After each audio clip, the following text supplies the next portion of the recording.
Magandang tanghali sa inyo lahat, mga kadogo at sa aking mga subscriber. Mr. Doggy Style. Okay? Napansin ko kasi si Maggie gusto niya lumabas at makipaglaro. Kaya may wonder, kailan ko ba huli na ilabas ng alaga kong to? So medyo hindi ko napapanahonan. Ngayon nilalabas ka mga kadogo, ito naligo ko para ilabas siya. Para makita naman yung daan. Remember, nakakakita na uli siya dun sa Miracle Medicine na nabili ng anak ko. Kaya lalabas ko muna mga kadogo.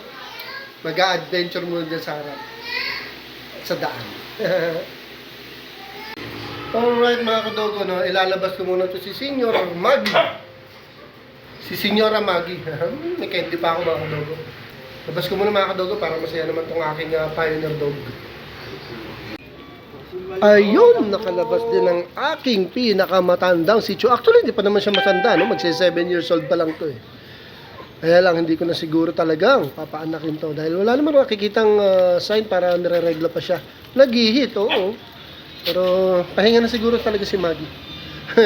Ingit yung tatlo nakasilip. Halika Maggie, doon tayo. Lumakad ka, tamad-tamad na itong bulinggit na to enjoy na enjoy siya. Sabi niya, ganito pala uminom ng labas. Matagal ko rin kasi hindi nailabas to dahil nga, di ba mga kadogo, ang advice sa akin ng personal vet ko, which is my friend, huwag na pa-opera yung cataract Kaya lang nagtataka lang talaga ako. Lumino mata niya din sa drops. Yung tatlo na kasilip, inggit. Magi lang sa kalam. Dami ko ng halaman. Dapat mag-trim na ako. Ito, lika na, doon tayo. Puro na lang dito.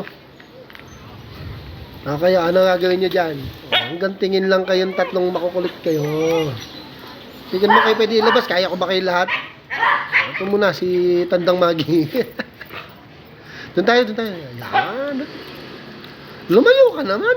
Talaga, hindi ko naman pwedeng i-unleash mamaya pamakbo. Ganyan lang. Kanina pa kami sa labas mga kadogo. Pinuputol-putol ko na lang tong aking video.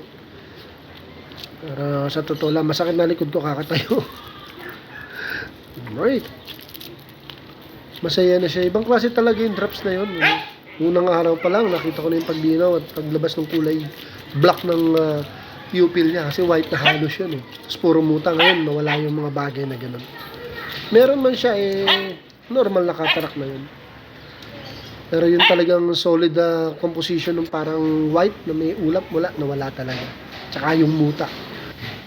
Asok na kami mga kadogo, sakit na likod ko. Thank you for watching.